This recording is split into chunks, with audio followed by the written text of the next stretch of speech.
সরকার কই? সরকার তো নাকে তেল দিয়ে ঘুমায়। নতুন দল নিয়ে এবার মুখ খুলেছেন বাংলা চলচ্চিত্রের জনপ্রিয় চিত্রনায়ক ইলিয়াস কাঞ্চন। আপনারা জানেন যে সম্প্রতি বাংলাদেশের ছাত্ররা একটি নতুন দল ঘোষণা করেছেন, জাতীয় নাগরিক পার্টি। সেই জাতীয় যে নাগরিক পার্টিটি রয়েছে, এই নাগরিক পার্টির প্রসঙ্গে জনপ্রিয় চিত্রনায়ক ইলিয়াস কাঞ্চন সাহেব কিন্তু এবার মুখ খুলেছেন, অর্থাৎ এই পার্টি নিয়ে তিনি কথা বলেছেন। তো বাংলা চলচ্চিত্রের এই জনপ্রিয় চিত্রনায়ক ইলিয়াস কাঞ্চন আসলে এই জাতীয় নাগরিক পার্টি নিয়ে কি বলেছেন, এই নিয়ে আমাদের সময় নামের একটি গণমাধ্যম চিত্রনায়ক ইলিয়াস কাঞ্চনের বক্তব্যটি তুলে ধরেছেন। তো চলুন আমরা একটু জেনে নেই এই বাংলা চলচ্চিত্রের জনপ্রিয় চিত্রনায়ক ইলিয়াস কাঞ্চন সাহেব জাতীয় নাগরিক পার্টি অর্থাৎ এই নতুন দল নিয়ে তিনি কি বলেছেন সেটি একটু জেনে নিই। আত্মপ্রকাশ করলো তরুণদের নতুন রাজনৈতিক দল জাতীয় নাগরিক পার্টি এনসিপি। নাহিদ ইসলামকে আহ্বায়ক করে গত শুক্রবার যাত্রা শুরু হয় এই দলটির। তরুণদের নতুন এই দলকে স্বাগত জানিয়েছেন নিরাপদ সড়ক চায়ের প্রতিষ্ঠাতা চেয়ারম্যান ও চিত্রনায়ক ইলিয়াস কাঞ্চন। অভিনন্দন জানিয়ে ইলিয়াস কাঞ্চন বলেন, নতুন রাজনৈতিক দল আত্মপ্রকাশ করেছে জেনে তাদের অভিনন্দন ও স্বাগত জানাই। আমি বিশ্বাস করি বৈষম্য বিরোধী চেতনার উদ্বৃত্ত তরুণ নেতৃত্বের হাতে নতুন রাজনীতির প্রতি মানুষের প্রত্যাশা অপরিসীম। আমি সবার মঙ্গল কামনা করছি এবং সে সঙ্গে আশা করছি এই নতুন দল মানুষের আশা আকাঙ্ক্ষা প্রতিফলন ঘটাবে।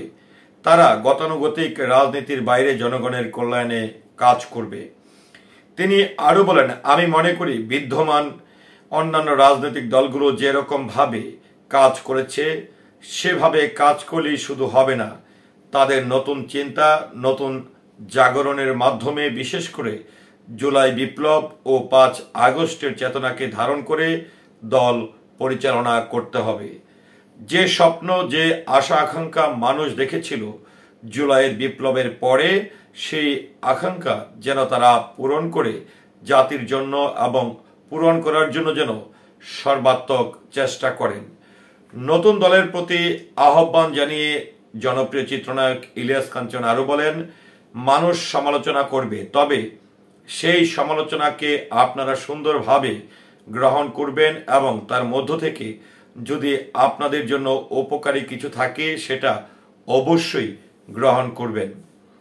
সবশেষ তিনি বলেন, আপনাদের শুভকামনা করছি, আপনাদের দল অগ্রগতি লাভ করুক। শুধু ক্ষমতায় যেতে হবে তা নয়, ক্ষমতার বাইরে থেকেও কিন্তু অনেক কিছু করা যায়। কাজে দলের কাজ হলো মানুষের কথা চিন্তা করা ও তা কিভাবে চায় তা প্রাধান্য দেয়া। আশা করি সে কথা চিন্তা করে আপনারা আপনাদের দল পরিচালনা করবেন।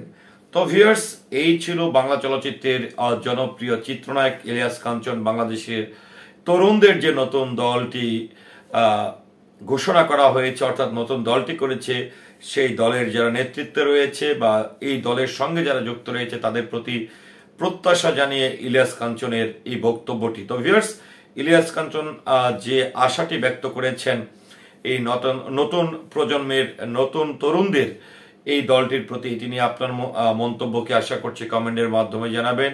সেই সাথে অবশ্যই পুরো ভিডিওটির সঙ্গে থাকার জন্য অসংখ্য ধন্যবাদ। আসসালামু আলাইকুম।